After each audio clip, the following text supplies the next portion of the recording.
இந்த பதிவில் அவரு கடந்த 3 நாளா நானும் என் குடும்பமும் எங்களோட வாழ்க்கையில ரொம்ப கஷ்டமான நேரத்தை கடந்துட்டு இருக்கோம்.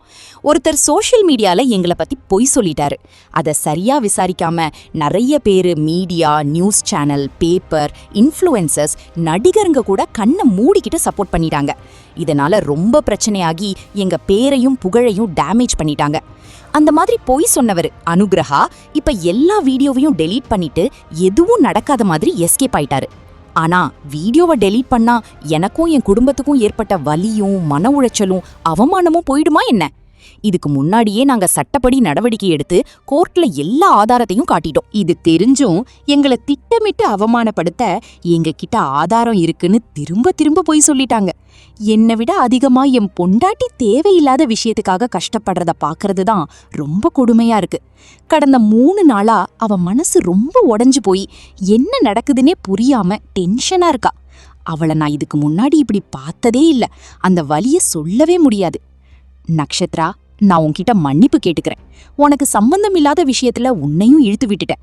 உன்னால இந்த பிரச்சனையால ஏற்பட்ட கெட்ட பேருக்காகவும் கஷ்டத்துக்காகவும் என்னை மன்னிச்சிடு. அந்த குற்றச்சாட்டை விட என்னை ரொம்ப கஷ்டப்படுத்தின விஷயம் என்னன்னா, உண்மை என்னன்னு விசாரிக்காமலே எல்லாரும் எங்களை ஈஸியா தப்புன்னு சொல்லிட்டாங்க. நிறைய இன்ஃப்ளூயன்சர்ஸ், செலிபிரிட்டிஸ், பெரிய பேஜ் வச்சிருக்கவங்க 2 தடவை யோசிக்காம பொய்ய சப்போர்ட் பண்ணாங்க.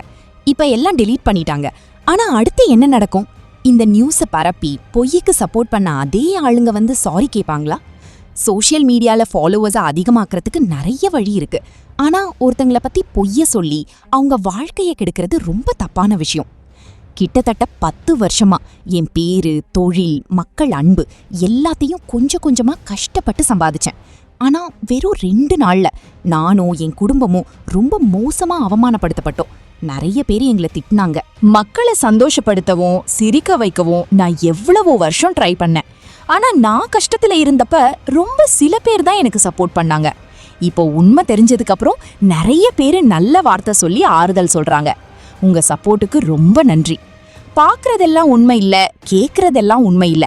சரியா விசாரிச்சாதான் உண்மை தெரியும். இது எல்லாருக்கும் ஒரு பாடம். தயவு செஞ்சு முழுசா தெரியாம யாரையும் தப்பா எடை போடாதீங்க. இன்னைக்கு எனக்கு நடந்தது நாளைக்கு வேற யாருக்கும் நடக்க கூடாதுன்னு சொல்லியிருக்கிறாரு.